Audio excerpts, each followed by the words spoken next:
कौन सोच सकता था कि एक साधारण सा दूध का डिब्बा रे के हाथों में आते ही जेल तोड़ने का सबसे बड़ा हथियार बन जाएगा। लेकिन जैसे ही रे ने उस डिब्बे को फाड़ा, उसमें से एक पतली चमकदार प्लास्टिक की शीट बाहर निकली। मौका मिलते ही उसने उस शीट को जेल के गेट पर लगे पासवर्ड लॉक के ऊपर सावधानी से चिपका दिया। जब गार्ड ने पासवर्ड टाइप किया तो उसकी उंगलियों के निशान उस शीट पर साफ छप गए। रे ने एलिमिनेशन मेथड का इस्तेमाल करते हुए जल्द ही सही पासवर्ड का कॉम्बिनेशन ढूंढ निकाला। लेकिन असली चुनौती अभी बाकी थी। गेट के बाहर हाथ कैसे पहुंचाया जाए। रे ने टॉयलेट पेपर को पानी में भिगोकर छोटी छोटी गोलियां बनाई और उनमें टूथपेस्ट मिलाकर एक चिपचिपा मिश्रण तैयार किया। फिर एक बड़े कागज की शीट में इन्हें लपेटकर उसने एक अनोखा चिपचिपा हथियार बनाया। लेकिन यह सब करने के लिए उसे कैमरे की नजरों से बचना था। रे ने पहले ही गार्ड की दिनचर्या का बारीकी से अध्ययन कर लिया था। हर बार जब गार्ड उसे सेल में बंद करके जाता, वह बाहर सिगरेट पीने और समय बिताने के लिए चला जाता। इस दौरान मॉनिटरिंग रूम 7 मिनट के लिए खाली रहता था। यही रे का सबसे बड़ा मौका था। रे जानता था कि जेल से भागने के लिए 3 चीजें जरूरी हैं। पहला, गार्ड्स की रूटीन की पूरी जानकारी। दूसरा, जेल के ढांचे का सटीक अंदाजा। और तीसरा, बाहर किसी भरोसेमंद साथी का होना। रे ने पहले 2 चीजों पर पकड़ बना ली थी। उसने जेल के पास एक कमजोर जगह भी ढूंढ निकाली थी, एक फायर स्टेशन जो जेल की दीवार से सटा हुआ था। रे के पास ब्लैक सेल की लोकेशन का भी पता था। सब कुछ दिमाग में सेट करने के बाद उसने अपने प्लान को अमल में लाना शुरू किया। उसने जानबूझकर एक कैदी पर हमला कर उसे घायल कर दिया। जैसा उसने सोचा था वैसा ही हुआ। गार्ड्स ने उसे सजा के तौर पर ब्लैक सेल में डाल दिया। जब गार्ड खाना देने आया, रे ने चुपके से कागज की गोली छोटी खिड़की के ताले में डाल दी, जिससे वह आसानी से खुल गई। पासवर्ड सिर्फ 4 अंकों का था, जिसे रे ने चुटकियों में क्रैक कर लिया। ब्लैक सेल से निकलते ही उसने मॉनिटरिंग सिस्टम को हैक कर 1 मिनट पुराना फुटेज चला दिया ताकि गार्ड्स को कुछ पता न चले। इसके बाद उसने फायर स्टेशन से जुड़ी वेंटिलेशन पाइपलाइन को खोज निकाला। जब गार्ड्स सिगरेट पीने में व्यस्त थे, रे उस पाइप के रास्ते रेंगता हुआ बाहर निकल गया। बाहर उसकी साथी पहले से ही तैयार थी। उसने एक छोटी कार में विस्फोट कर दिया, जिससे फायर अलार्म बज उठा। गार्ड्स ने सीसीटीवी फुटेज चेक की, लेकिन सब कुछ सामान्य दिखा। इस बीच रे फायर स्टेशन में दाखिल हो चुका था। उसने जल्दी से एक फायर फाइटर की वर्दी चुराई और फायर ट्रक के नीचे छुप गया। अफरा तफरी का फायदा उठाकर वह ट्रक के साथ घटनास्थल तक पहुंचा और वहां से अपनी साथी की गाड़ी में बैठकर साफ बच निकला। यह रे की 14वीं जेल ब्रेक थी, जहां यह खुलासा होता है कि वह कोई नॉर्मल अपराधी नहीं था। उसका असली काम जेलों की सिक्योरिटी सिस्टम को टेस्ट करना था। असल में वह एक सिक्योरिटी कंपनी का ओनर था, जिसकी वजह से वह नकली कैदी बनकर जेलों में घुसता और अपनी काबिलियत से बाहर निकलकर यह प्रूफ करता था कि जेल की सिक्योरिटी सिस्टम में सुधार की जरूरत है या नहीं। वह इतनी जेलों से भाग चुका था कि लोग कहने लगे कि यह बंदा किसी भी जेल को एस्केप कर सकता है। एक दिन सीआईए के लोग उसके पास आए और कहा कि उसे एक बहुत कड़ी और खुफिया जेल में जाना होगा, जिसका नाम या लोकेशन किसी को बताने का आर्डर नहीं था। ये मिशन बहुत खतरनाक था। बावजूद इसके रे मान गया, क्योंकि उसे लाखों डॉलर का यह ऑफर वर्थ हिट लगा। कौन जानता था कि पैसा सच में इंसान से कुछ भी करवा सकता है। उन्होंने रे को एक नई पहचान और एक सीक्रेट एग्जिट कोड दिया, जिसका इस्तेमाल वह अगर कुछ गलत हो तो भागने के लिए कर सकता था। जाने से पहले उन्होंने उसके शरीर में एक ट्रैकिंग डिवाइस भी लगाया। जल्दी ही वह दिन आ गया जब उसे जानबूझकर अरेस्ट होना था, लेकिन अचानक कुछ लोगों ने उसे अगवा कर लिया और इलेक्ट्रिक शॉक दे दिया। इससे पहले कि उसे कुछ समझ आता, उन्होंने उसके हाथ से ट्रैकिंग डिवाइस को निकाल दिया और उसे बेहोश कर दिया। जब उसकी आंखें खुली तो उसने खुद को एक अजीब सी जेल में पाया, जिसमें हर रूम कांच का बना हुआ था और वहाँ हर जगह कैमरे थे। उसके आसपास सभी कैदियों को भी ऐसे ही 24 घंटे सुपरविजन में रखा गया था। ये जेल पूरी तरह से हवा में लटकी हुई थी, जिससे कोई भी कैदी जमीन खोदकर भागने का सोच भी न सके। यह देखकर रे को तुरंत समझ आ गया कि वह एक बुरी सिचुएशन में फंस चुका है। वहाँ से जितना जल्दी हो सके निकलने के लिए उसने सीक्रेट कोड बोला, लेकिन जेल का जेलर एक टेढ़े दिमाग का आदमी निकला। उसने बिना कुछ सुने रे को फिर से बंद कर दिया। अब यहाँ ये राज सामने आता है कि जेलर किसी ऐसे आदमी से मिला हुआ था जो रे का दुश्मन था। कुछ देर बाद उसने देखा कि यहाँ के गार्ड्स पूरी तरह से हथियारों से लैस हैं और चेहरे पर काले मास्क लगाकर घूमते हैं, और गार्ड्स की संख्या भी कैदियों से कई ज्यादा थी, जिसकी वजह से उनका जब मन करता वे किसी को भी मारने या पीटने लग जाते। वहीं कैदियों को टॉर्चर करने के लिए एक भयानक कमरा बनाया गया था, जहां अंदर जाते ही तेज रोशनी से आंखें चकाचौंध हो जाती थीं। इसके अलावा वहां का तापमान भी बहुत ज्यादा था। लेकिन इसके बावजूद दर्द को सहते हुए रे जैसे तैसे पूरे कमरे की जांच पड़ताल करने लगा। तभी मुआयना करते हुए उसकी नजर फर्श पर स्टील प्लेट से जुड़ी कील पर पड़ी। उसी मोमेंट उसके दिमाग में एक आइडिया आया। बाहर निकलने के बाद उसने प्लान बनाना शुरू कर दिया। अब जेल से बाहर निकलने के लिए उसे किसी की सख्त जरूरत थी। जैसे ही उसने अपनी पहचान बनानी शुरू की, तभी टाइसन नाम का एक आदमी उससे दोस्ती करने आ गया। उसकी आंखों में अलग ही चमक थी। उसने सीधे पूछा, क्या चाहिए तुझे? रे ने भी कुछ नहीं छुपाया और सीधा कहा, मुझे एक चमकदार आयरन शीट चाहिए जो रोशनी को रिफ्लेक्ट करे, और अगर तुम मुझे यह लाकर देते हो तो हमारी दोस्ती पक्की समझो। इस पर टाइसन भी राजी हो गया। इसके बाद वह सीधा जेलर के पास पहुंच गया और उसे उल्टा सीधा कहने लगा, जिससे टेढ़े दिमाग का जेलर गुस्से में आकर उसे वाटर टॉर्चर देने लगा। हालांकि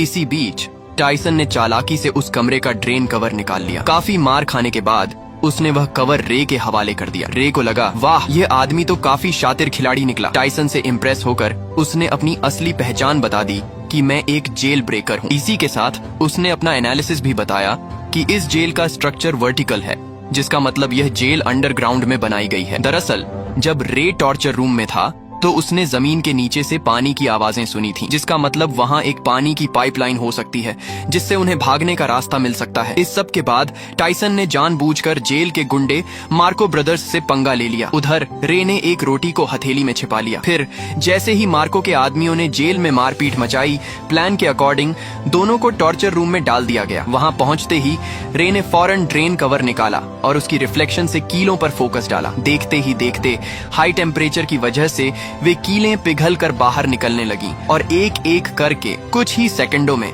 उसने सभी को निकाल लिया। फिर उसने रोटी का टुकड़ा मुंह में डालकर टाइसन को इशारा किया ताकि वह गार्ड का ध्यान अपनी तरफ खींचे। इसके बाद टाइसन ने अपना काम शुरू कर दिया, जिससे जेलर का ध्यान उसकी तरफ चला गया। वहीं रे ने तुरंत गीली रोटी को सीसीटीवी कैमरे पर चिपका दिया ताकि अंदर की फुटेज न दिखे। फिर वह फ्लोर से नीचे उतर गया और पाइपलाइन में चढ़ते हुए आगे बढ़ने लगा, लेकिन बदकिस्मती से रास्ते में गलती से एक तार टूट गया, जिससे पानी बाहर आने लगा। आखिरकार जब वह ऊपर पहुंचा तो उसके पैरों तले जमीन खिसक गई, क्योंकि यह जेल जमीन के नीचे नहीं बल्कि समुद्र के बीचों बीच पानी की एक विशालकाय शिप में थी, जहां से भाग पाना नामुमकिन था। इस बीच पानी लीक होकर जेल के अंदर भरने लगा, जिसकी वजह से टॉर्चर रूम के कैदियों को रिहा कर दिया गया। खुशकिस्मती से रे गार्ड्स की नजरों से छिपकर समय पर वापस आकर बच गया। हालांकि दूसरी ओर एक नई मुसीबत उसका इंतजार कर रही थी। दरअसल जेलर को फर्श पर छोड़ी गई कीलें मिल गईं, जिससे वह समझ गया कि रे ने जेल तोड़ने की कोशिश की है। उसके बाद उसने फौरन एक आदमी को कॉल लगाया, जहां यह राज खुला कि रे को इस जेल में फंसाने वाला कोई और नहीं बल्कि उसका बिजनेस पार्टनर लेस्टर निकला, जिसने कंपनी के लालच में आकर यह साजिश रची थी। अब अगले दिन किसे पता था कि रे के ऊपर टॉर्चर के बादल मंडराने लगेंगे। जब जब वह सोने की कोशिश करता, गार्ड्स उसे जगा देते और इसका फायदा उठाकर वह उसे खूब मारते पीटते भी थे। ऐसे ही कई दिन बीत गए। रे पूरा दिन बेहोशी और थकान में रहता। आखिरकार उसकी हालत देखकर गार्ड्स उसे रोज मेडिकल रूम ले जाने लगे। कितने जख्म, कितनी दर्दनाक यादें, कितनी टूटी उम्मीदें, फिर भी वह अपनी लड़ाई लड़ता रहा। डॉक्टर भी उसे देखकर दंग हो जाता था। कुछ दिनों के बाद टॉर्चर का सिलसिला खत्म हो गया और उसने फिर से प्लान बनाना शुरू कर दिया। दरअसल खाना खाने के बहाने वह टेबल के नीचे चोरी छिपे एक डायरेक्शन बताने वाली डिवाइस बनाने लगा। इसी दौरान उसने मार्को से मिलकर उसे अपनी टीम में शामिल कर लिया, जिसके बाद तीनों ने मिलकर एक ताबड़तोड़ प्लान बनाया। प्लान के हिसाब से मार्को भाई ने जेलर से झूठ बोला कि मेरे पास खुफिया जानकारी है जो मुझे डेक पर जाकर पहुंचानी है। यह सुनते ही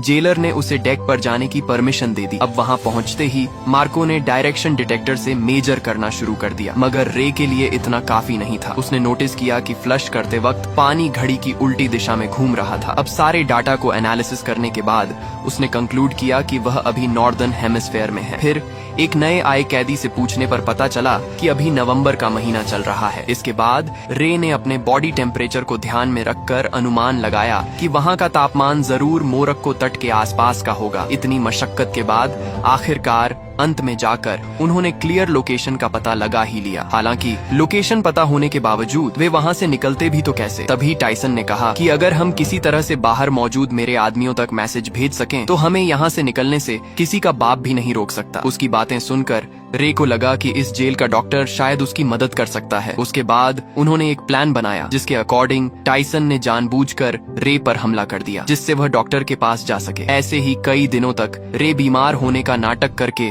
रोजाना डॉक्टर के पास जाने लगा। डॉक्टर को भी रे का दर्द बर्दाश्त नहीं हुआ और वह उसकी मदद करने के लिए राजी हो गया। अब यहाँ यह खुलासा होता है कि दरअसल डॉक्टर भी यहाँ उम्र कैद की सजा काट रहा था, इसलिए उसने रे को उसके परिवार से मिलाने का वादा किया। जिसके बाद उसने गुप्त रूप से रे का मैसेज टाइसन के आदमियों को भेज दिया। सारी तैयारी हो चुकी थी। तभी रात को जेलर ने देखा कि रे दीवार पर कुछ टैप कर रहा है। असल में यह मोर्स कोड था, और जब जेलर ने इसे डिकोड किया तो लिखा मिला कि कल सुबह सी ब्लॉक में दंगा होने वाला है। यह देखकर जेलर के पसीने छूटने लगे। उसने तुरंत सी ब्लॉक में 3 गुना सिक्योरिटी बढ़ा दी। अब उसे कौन बताए कि यह तो रे का मास्टर स्ट्रोक था। असली दंगा तो उसके अपने ब्लॉक में होने वाला था, जहां सिर्फ 2 गार्ड्स ही बचे थे। अब जल्दी ही अगली सुबह 2 गैंग्स आपस में भिड़ जाते हैं। इस हंगामे का फायदा उठाकर रे, टाइसन और मार्को वहां से भाग निकलते हैं। तभी भागते भागते रे कैमरे के सामने आकर जेलर को चिढ़ाता है। गुस्से में आकर जेलर सभी गेट्स को बंद करवा देता है। फिर तीनों पाइपलाइन के रास्ते से जेल की छत की तरफ चढ़ते हैं। जब वे डेक के बिल्कुल पास पहुंचते हैं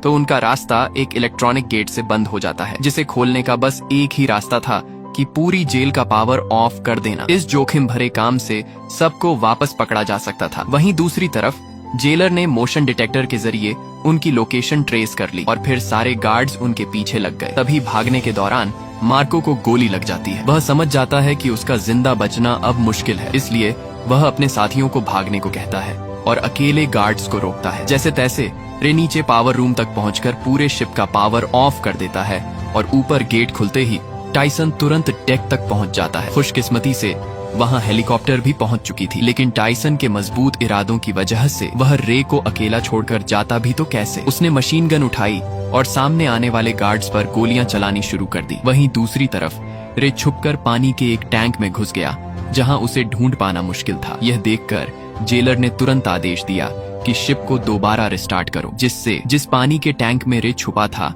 वह अपने आप फ्लश होने लगा, जिससे रे फौरन समुद्र में जा गिरा। रे का दिमाग देखकर जेलर के तो होश ही उड़ गए। वहीं इधर टाइसन ने एक बंदूक उसकी तरफ फेंकी। रे ने तुरंत कैच किया और कुछ गोलियां फायर कर दी, जिससे जेलर के पीछे रखे तेल के ड्रम फट गए। इसी के साथ जेलर की वही मौत हो गई। अब सब कुछ शांत हो गया और वे दोनों अफ्रीकन तट पर पहुंच गए। अचानक सामने से एक गाड़ी आई, जिसमें से एक लड़की उतरी। वह लड़की और कोई नहीं बल्कि जेसिका निकली, जिसने रे को यह मिशन का ऑफर दिया था। तब रे को पूरी बात समझ आई। ये सारा प्लान टाइसन की बेटी का था। दरअसल जेसिका ने अपने पिता को बचाने के लिए उसे जेल में भिजवाया था और रे की चालाकी से उसे बाहर भी निकलवा लिया। आखिरकार रे के चेहरे पर एक प्यारी सी मुस्कान खिल उठी और ऐसे ही संघर्ष और हार न मानने के जज्बे से वे लोग अपने परिवार से वापस मिल सके। यही मुलाकात इस खूबसूरत फिल्म का अंत बन गई। तो दोस्तों, आशा है आपको कड़ी मेहनत और उम्मीद से भरी ये मूवी पसंद आई होगी। अगर पसंद आई है तो प्लीज नीचे आ रही इन वीडियोस को भी जरूर देखें और वीडियो को लाइक करके चैनल को सब्सक्राइब कर लें, जिससे आपको और भी मूवीज देखने मिल सकें।